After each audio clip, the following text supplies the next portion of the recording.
Buen día, mi nombre es Lidia Sofía Ramírez Vélez. En esta ocasión veremos la práctica número 2, configuraciones con múltiples entradas del Laboratorio de Electrónica 2.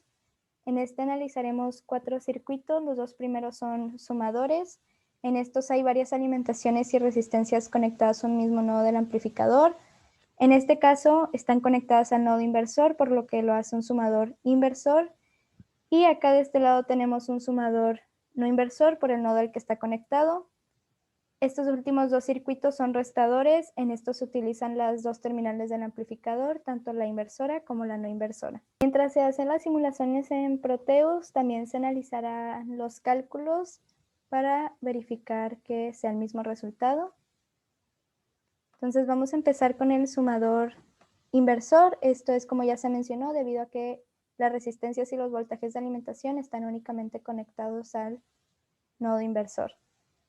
Entonces, luego de hacer un análisis, llegamos a esta fórmula en el que nos dice que la relación del voltaje de salida es igual a menos la resistencia 4 por voltaje 1 sobre su resistencia, más voltaje 2 sobre su resistencia, más voltaje 3 sobre su resistencia.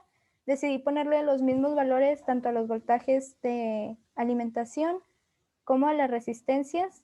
Entonces, simplemente sustituyendo los valores, obtuvimos que el voltaje de salida tiene que ser igual a menos 15.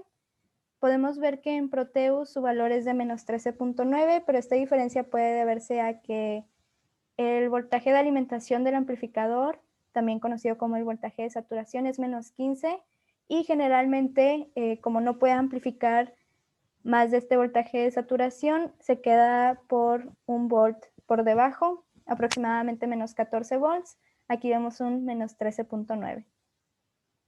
El segundo circuito es un sumador no inversor. Podemos ver que las resistencias y los voltajes de entrada están conectados a nuestro nodo no inversor y se realizó igual un análisis para obtener la ecuación que nos relaciona el voltaje de salida con voltajes de entrada y las resistencias.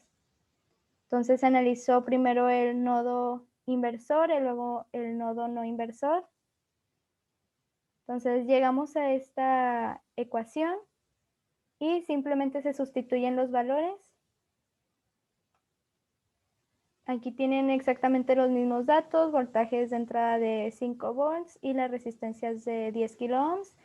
Y al hacer la sustitución tenemos un valor de menos 10 volts, que es el mismo que se obtuvo en Proteus. Continuamos con el circuito número 3. Este es un circuito restador. Tiene conectados 2 voltajes de entrada y 2 resistencias a nuestro nodo no inversor y un voltaje de entrada y una resistencia a nuestro nodo inversor.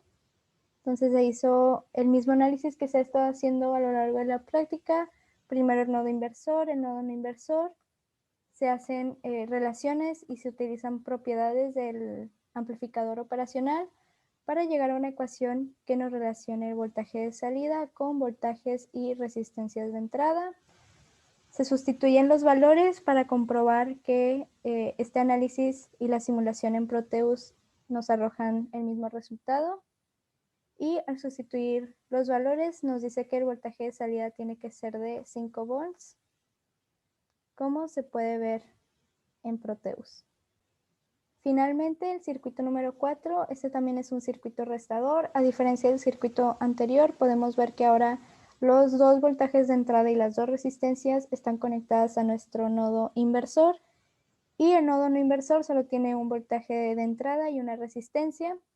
Se hizo el mismo análisis, nos arrojó también una ecuación y se sustituyeron los valores, nos dio 5 volts, que fue el mismo valor que nos dio el circuito 3, también al restador, y podemos comprobarlo con la simulación.